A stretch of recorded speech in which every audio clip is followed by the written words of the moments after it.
各位网友大家好，欢迎来到报面说。这期话题我们说的是中国维护南沙主权有新动作。3月4号，菲律宾政府表示，发现在菲律宾强占的南亚中业岛附近，有一艘中国海军舰艇和42艘武装船只正在周围的海域缓慢地徘徊，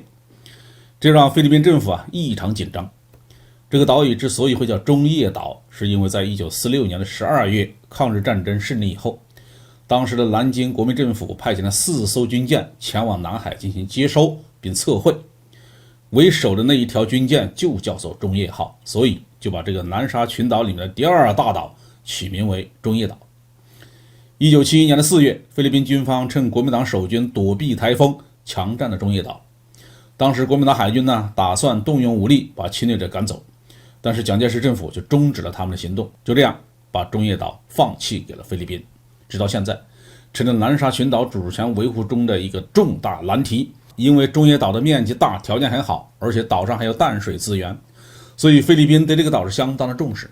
目前在岛上建设的机场有大约50名驻守人员，还有300名渔民。围绕中业岛还曾经发生过一场历史的闹剧。1946年到1947年间，菲律宾人托马斯·克洛马前往南沙海域，发现了大量的无人岛，就想把这里据为己有。1956年3月1号，克洛马率领40人在南沙9个主要岛屿竖起了占领牌。2个月之后他宣布把南沙改名为自由地，自立为总统。这一举动遭到中国政府的批驳，不予承认。但是克洛马在1956年7月6日宣布成立政府，把为首都定在中业岛。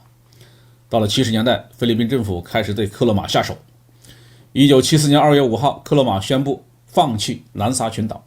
但是很快他又自称把自由地改成公国，自任亲王。到了11月份，克洛马宣布用1比索的价格把自己强占的岛屿卖给菲律宾政府，然后逃往马来西亚的沙巴州。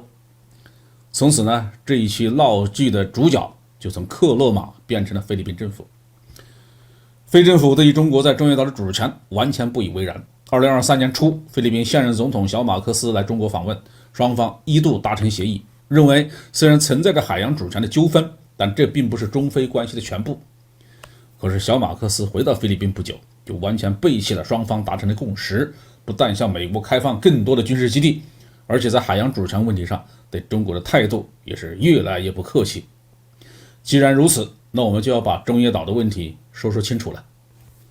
事情才刚刚开始，菲律宾对于中国的行动是胆战心惊，因为它的海空力量太弱了。像中业岛这样的据点，中国方面不要说出动解放军正规部队，海警和武装渔民就足够把他们赶走。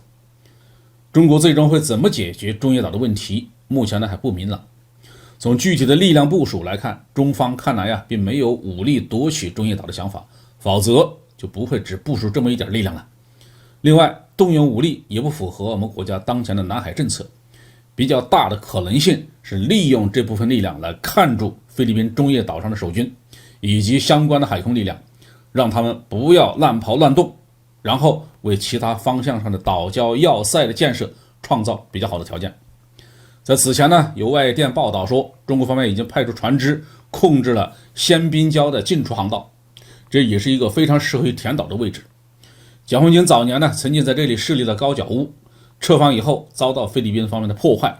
因此如果能够重新占领这个礁盘，像建设美济岛、永暑岛那样建立一个大规模的海空基地，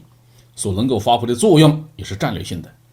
至于什么时候能够光复中业岛的主权，可能还要等到时机更加成熟一些。好，这期话题我们就说到这里。